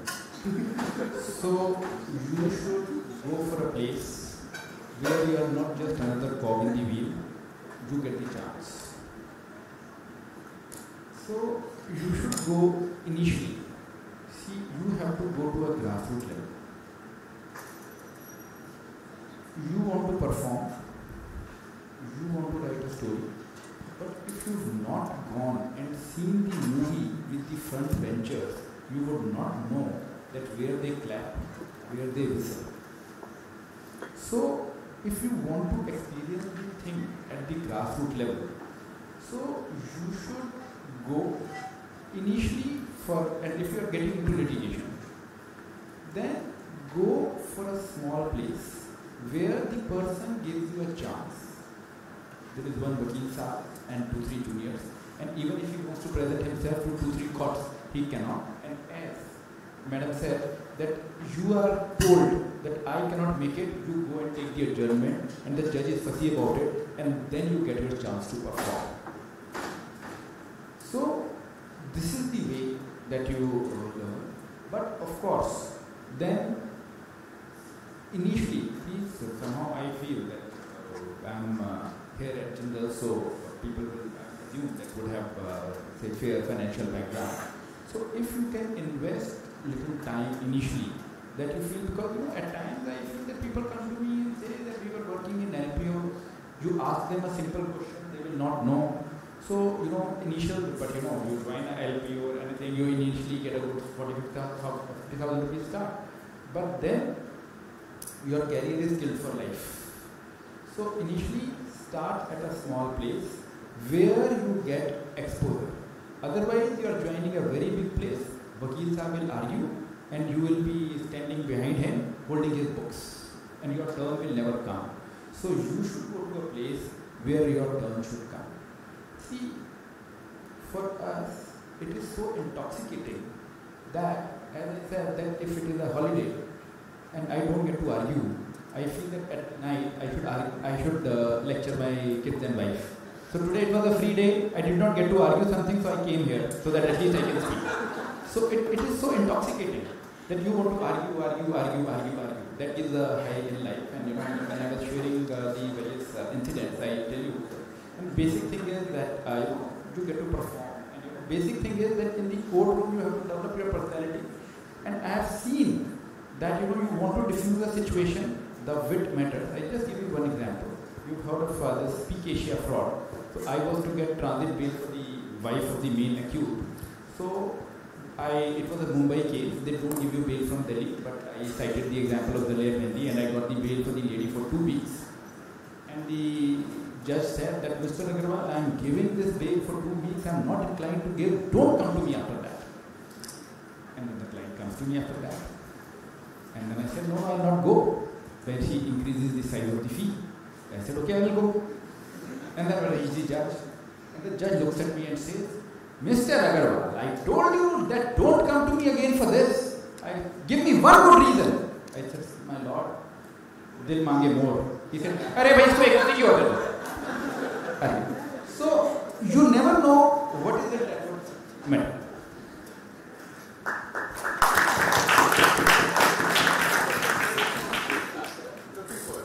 Only for your thing, that query that you had, and most students have this question as to where they should begin. As I, the second sirs, thought that yes, you should begin at a place where you get a chance first. If you go to a big place and you get diffused, then it will take a longer time for you to prove your worth, to prove your mettle. So there are places where you have a lot of cases like boutique law firms, like tier 2, tier 3, you have independent lawyers who have a lot of cases and they who are more dominant in High Court or Supreme Court and they get the trial court matters. You may be allowed to do the trial court matters. So in that case, you will start getting that confidence in doing the matters. So yes, I second the thought that where you can be recognized and where you get the initial impetus, the first thing faster, it's better for you. So go there instead of like hiking wherever the bigger ones and all and getting diffused. I do not agree.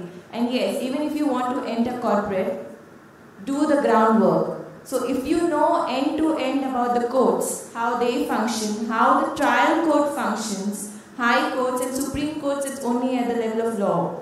Procedural laws function only at the trial court level. So if you know how they do, and even if you want to transition from litigation to corporate, it is a smooth transition because you understand. Yes, compliance, regulatory compliance, due diligence, contract drafting is something additional in corporate, but that is not that intricately difficult. It is something which, being with due course of knowledge, you will understand and learn.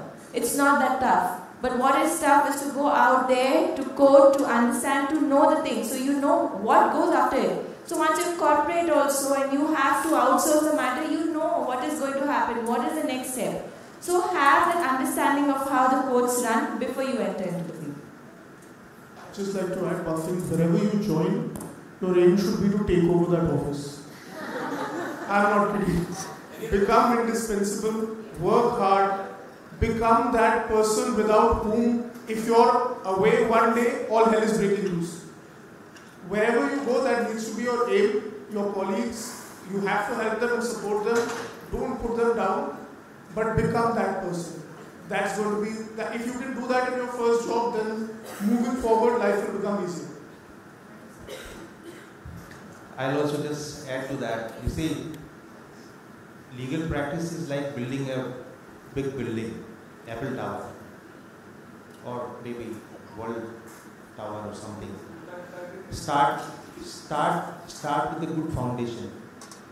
You're starting with the lowest of courts, and the civil side and the criminal side is the foundation you lay. Because in the High Court and the Supreme Court it's only the postmortem and the second postmortem. So it's a dead body that is laid only in the trial court. After the trial court, it is only postmortem and second postmortem, that is the appeal and the second appeal and the SLP or something before the Supreme Court. We have also learned the hard way, because even in the high, if you go to the High Court and practice on the writ side, that is a summary proceeding. There the laws of pleadings don't apply. It is only in the trial courts where the laws of pleadings apply. And that is the most important foundation. Even one single word can change the entire case. You lose and win cases only on a single word also. I have seen that. If you write, pass a decree of possession, you don't get it. Because you have not used the word khas possession, specific possession. So if you don't write the word specific, you lose the entire case. So the basic thing is build your base very strong.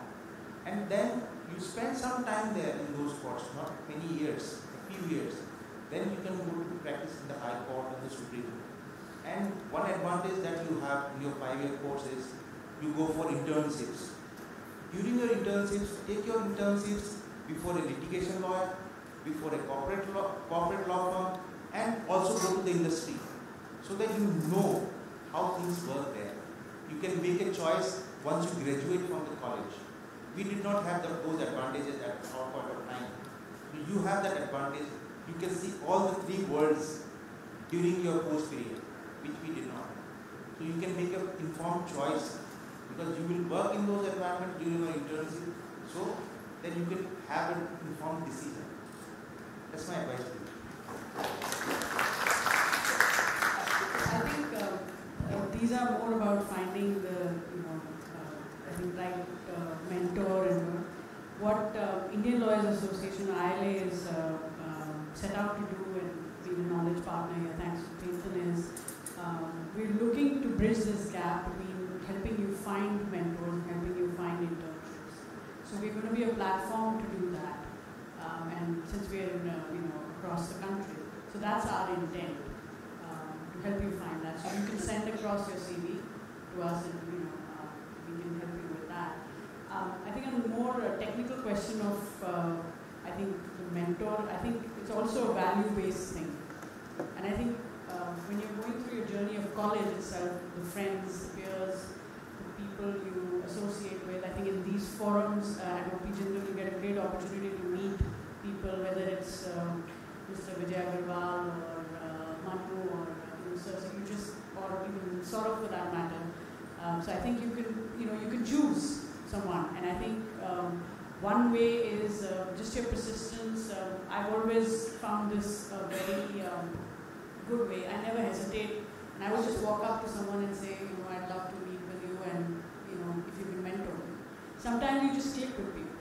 So I think Sir's journey is right, that you find somebody who you can learn with, but I think sometimes you just instinctively click with people, and I think Chetan and Biju do a great job of getting you opportunities like this. And I promise you, and I heard this in Steve Jobs' speech a while back, and I tell you, he said, I've never, if I walk up to someone and ask for help, nobody will ever say no. Most people don't have the guts to walk up. So just walk up to anyone and say, okay, I'd like you to mentor me, and you start your journey with that, and it just clicks. But I think he called up when he started with Apple, the system. He called up this guy in Silicon Valley, and nobody says no to you. It's people who don't ask. So that's it.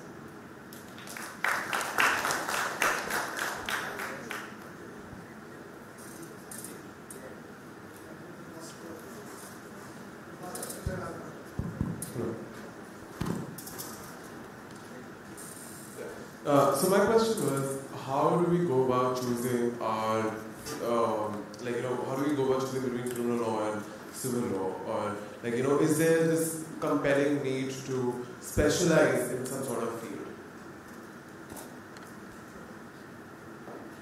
This is the problem with the legal profession. In doctors, we know that this person is an orthopedic, this person is a urologist, this person is a heart specialist. यहाँ पे गाड़ी खो जाए तो वही वकील साहब, बीवी केस कर दे तो वही वकील साहब, इनकम टैक्स हो जाए तो वही वकील साहब, सेल टैक्स हो जाए तो वही वकील साहब. Specialization in every profession does matter, But these days, because of this thing, so now there is a departmental store system.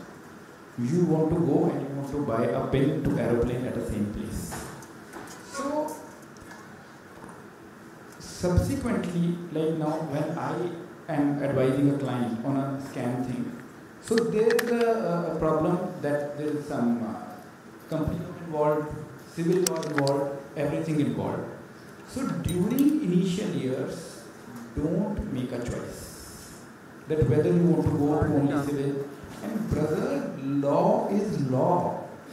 See, tomorrow a new enactment comes. Now, if you ask me, if you simply ask me very honestly, you are saying I go for civil law or criminal law, and you ask me, sir, please tell me, which law should I practice which gives most money?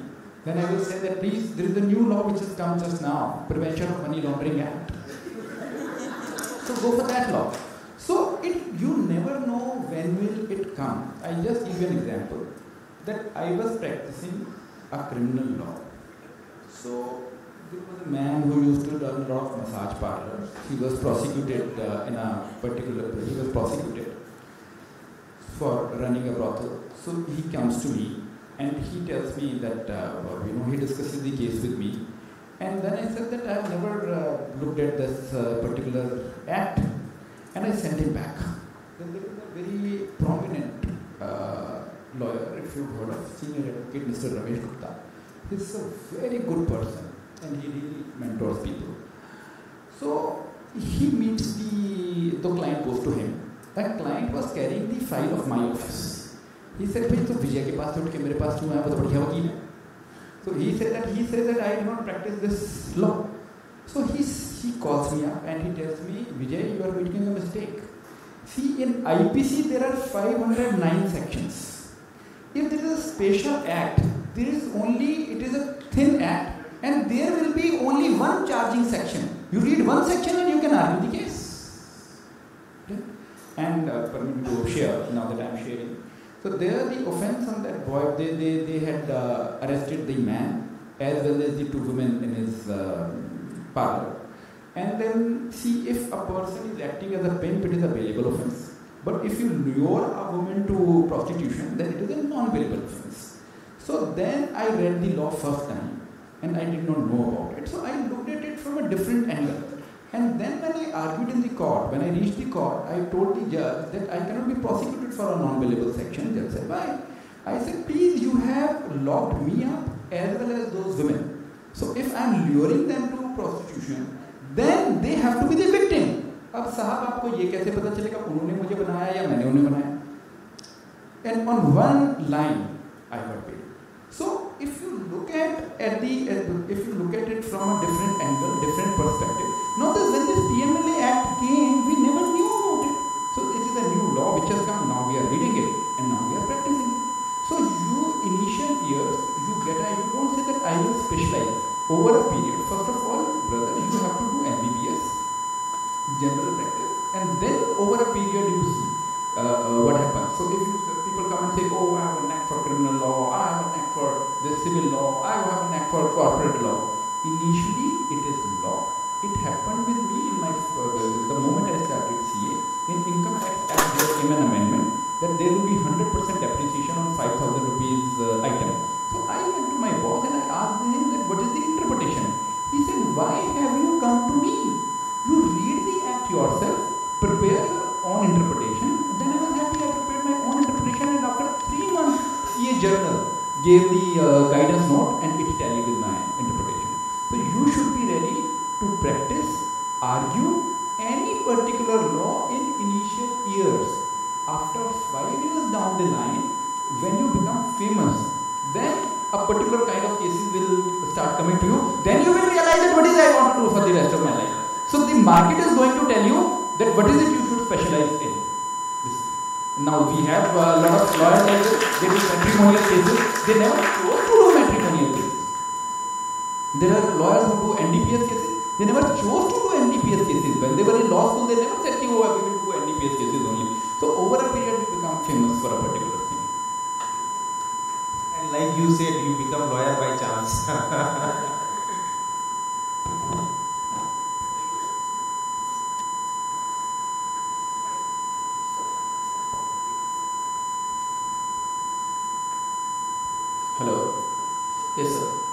my name is Vignesh Arnott, and I wanted to ask much of about networking and all has been talked about.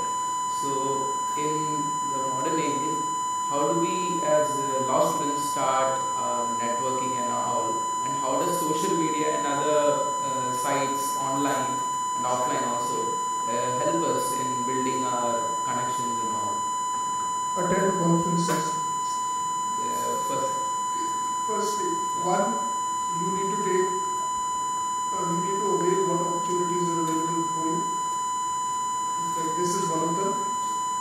Other than that, I think normally when you're working, whenever you interact with someone, whenever you work with someone, a lot of the relationships and networking doesn't really depend on your background, your intelligence, where you're from, or any of this.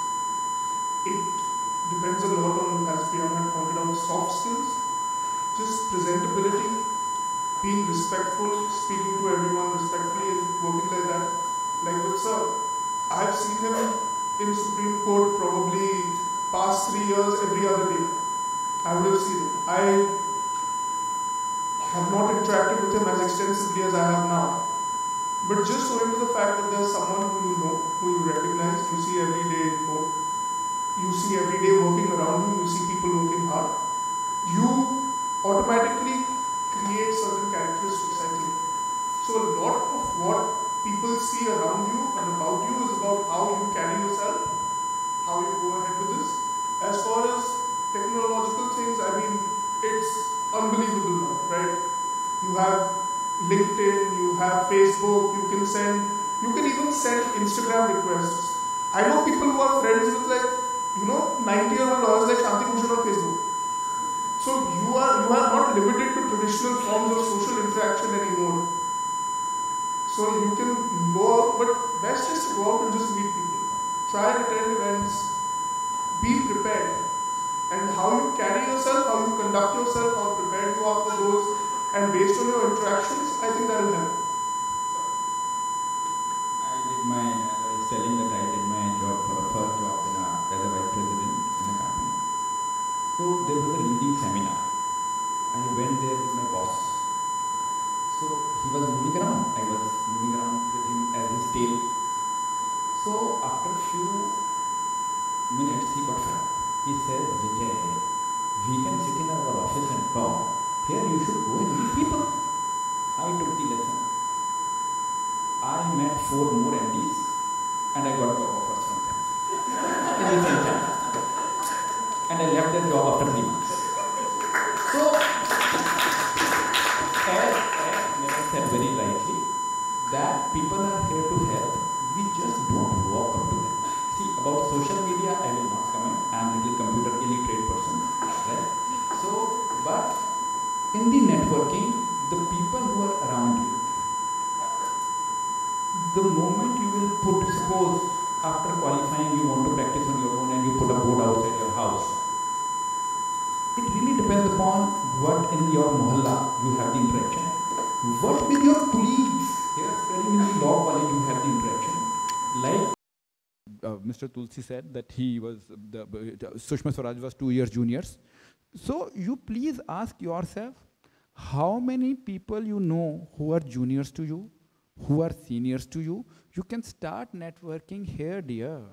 You never know, after 5 years, a person who's been here is sitting as a judge or as a prosecutor or anyone, a person senior, and you know that, oh, say, you are from Jindal, I am from Jindal, you immediately connect. So this networking is very, very important. In court you go, at times we have people, they come up to us, say hello, no, exchange pleasantries and talk or maybe ask a question, right? At times you want to know a person, you want to ask a question for the sake of asking the question, right? So the person will be very good, oh, I am asking this way, and over a period you get to know. It is your smartness, how you approach a person and how you get to know a person, but knowing people is important. More you interact with them, more you will learn also. And they will also remember. At times you have a person who's interacted. Otherwise, you suppose there is a particular, suppose I don't do a particular brand. And I want to refer our case. And if someone is not in touch with me, the person will become out of sight, out of my mind. If a person comes and says that, oh, I want I have exercise problem. So I would please suggest me a lawyer, Mr. Agarwal. You're doing my criminal case. So I would call up a person. So I would it's a diary for exercise, I will refer to this person, for income tax, I will refer to this person. Whosoever strikes me at that time, I will end up making the call. So, getting out of sight, out of mind. So, the people and the best one word lesson, if you have got today, is from sir, that you should love whatever you do, become indispensable. The organization or person could have, and even in personal relationships, whatever you do in life, you should be indispensable for the other one and never let other one become indispensable for you. That's the fight you always have.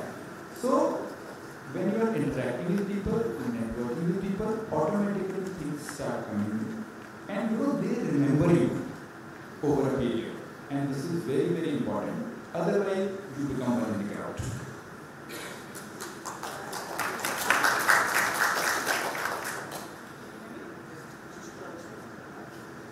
Add a couple of things here. So there's a secret here that Priya is actually a great image consultant as well. So that's one thing. I think your image matters also in terms of that. But in terms of the, I think your personality also is, I'm extroverted and introverted, but I was again, listening to a lecture yesterday where someone said that you can fake it. If you have to do it, you can make that personality that you want to meet people. But in terms of social media, so I personally have this knack. I've been thrown into industries and I have an uncle who makes fun of me that you don't know anything about education, you don't know anything about law, and how you do these things. So there's a way, there's a strategy that you find the influencers. There's a great book out there called Tipping Point by Malcolm Gladwell, I think Priya might have some suggestions for you. But somehow you find those influencers, the way through social media as well, you find those people. But I think innately your personality has to be that you want to go out to reach people, you want to have that ambition, that drive to all these new people and stuff like that. But somehow through one person to the other, the influencers, you find the right network to get to meet. And then your personality has to be something that's memorable. Like sort of said as an echo, that you have to be indispensable. So that charm about your personality, that is something I think you can get some lessons here. So what we're trying to say, and I think Sir echoed, is that the resources, the opportunities are right in front of you. It's for you to come and ask. It's for you to come and ask for help for any one of us if they ever get into this. And that's what our intent is in the association, also to give you these resources that you develop and you bring about the change. Thank you very so much.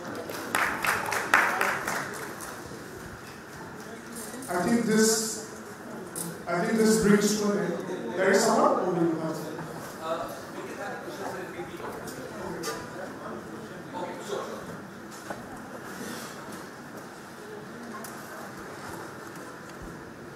Hello. Hello. Thank you for talking to us about this. I have two questions. Firstly, realistically speaking, how much do you think does a fee have a scope in criminal litigation in our country at least? And second, if we have litigation, criminal litigation on our mind for practicing, should we be considering to do it? The same question my child was asked by my daughter, who is a third year student. She is sitting here. And the moment she asked me this, I said, there is a lot of scope. Tomorrow you can become Pinky Anand or JGLS.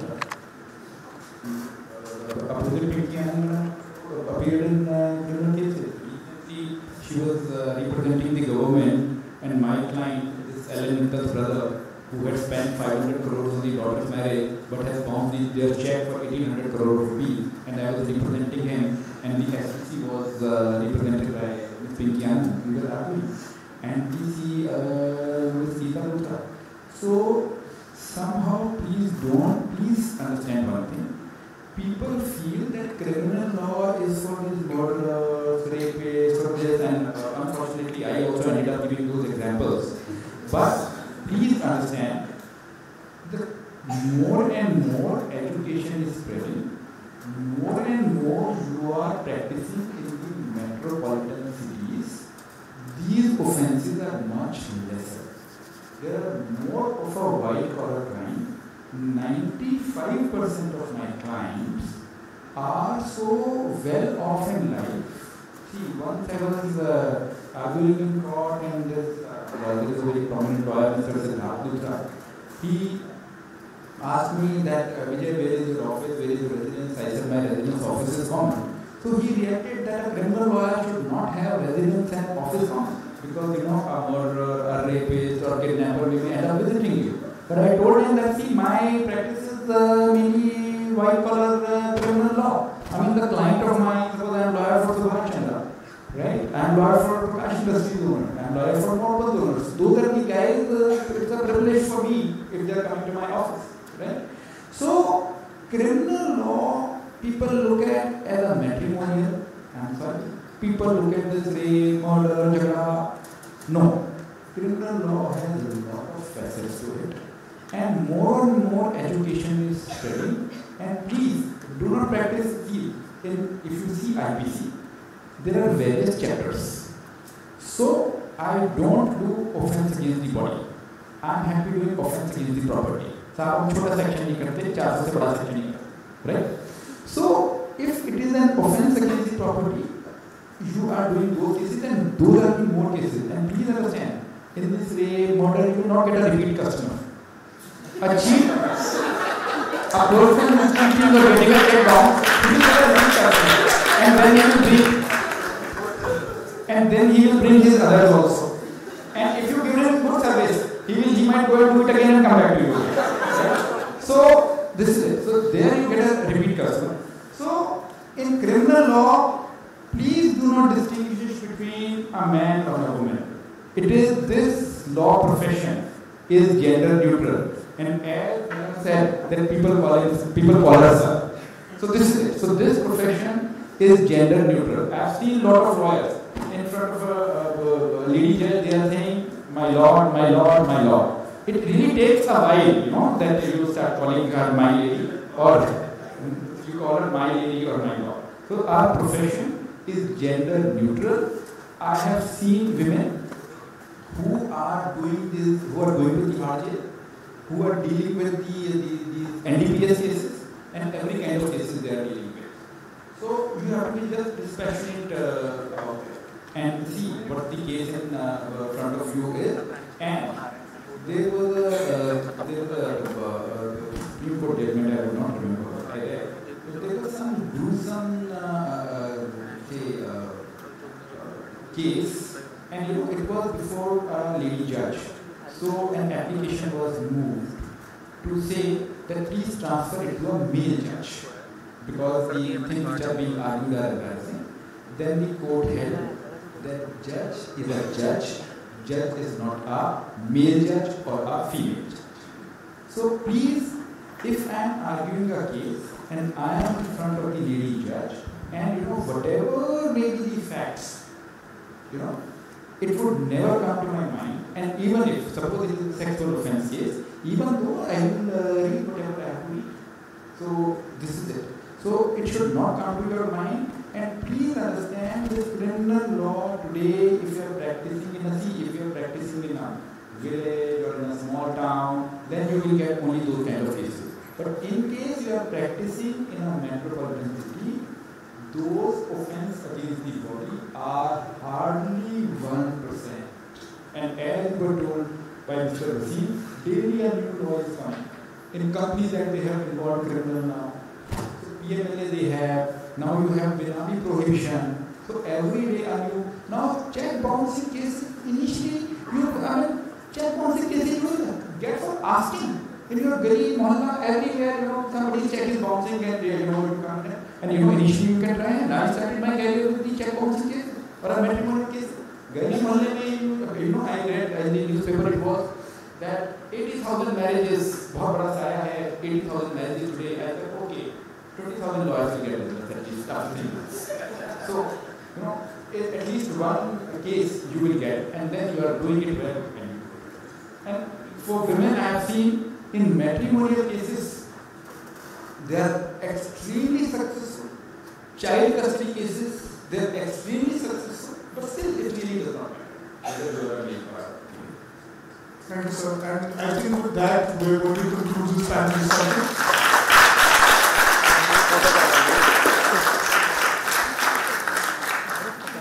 Thank you everyone for such an insightful and encouraging discussion. Now I would like to request Narhari Singh, Additional Advocate General, State of Jammu and Kashmir, acts in the Supreme Court of India, to give the mementos as a token of our respect and admiration to all the panelists as well as our guests.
Indeed, a very meaningful learning evening we all had.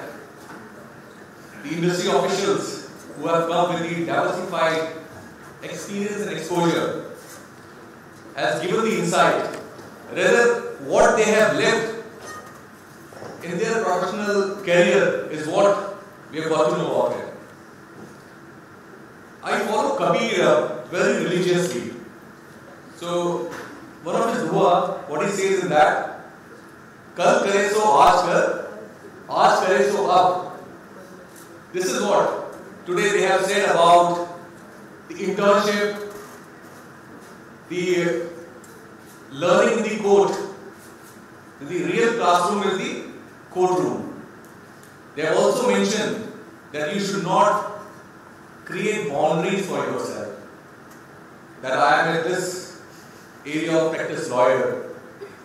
So we are very much obliged with the guests and the speakers who have taken out their valuable time to come to our university and to share their prestigious and pristine experience. So once again I would like to express my sincere thanks to each and every one of you for coming here with no interest. They could have spent more time in the court or with the clients. I still remember most of them, they have asked what time I have to speak. So accordingly they can schedule themselves. Yet they managed to extend the time, overshoot, and yet willing to take the question and answer. I am sure like many of you have questions now to have a discussion with them. So the tea and snacks are waiting outside. I would request our guests also to be there so that they can have a small interaction. Also, I'd like to thank Chetan Singh for organizing this entire event. As well as all the student volunteers, I hope you guys get extra attendance for this. If not, it's not worth it. But thank you so much for organizing. Thank you. So I'd like to request everybody to come here for a group photo. And before that, there are a few guests I'd like to request them to be here. Can I get some students? Yeah. And there are IIA intern students who are waiting for the internship, I would like to, ma'am would like to have a word with them too. So can I request Richa ma'am to kindly come forward, please? And sir, please. Chetan, we would like to thank you for making us students once again. गलत ही बोल दिया तो group photo बस panel photo होती है group photo नहीं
high angle आएगा ना अपने आप सारे फेसेस आएंगे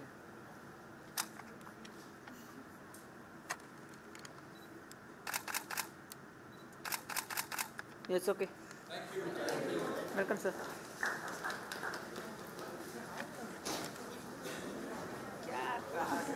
मैंने बोला था पैनल की फोटो पूछने की जरूरत नहीं होती बी स्मार्ट तभी मुझे खुद में तारीफ देते 2-3 स्मार्ट बुद्धि का प्रयोग नहीं करता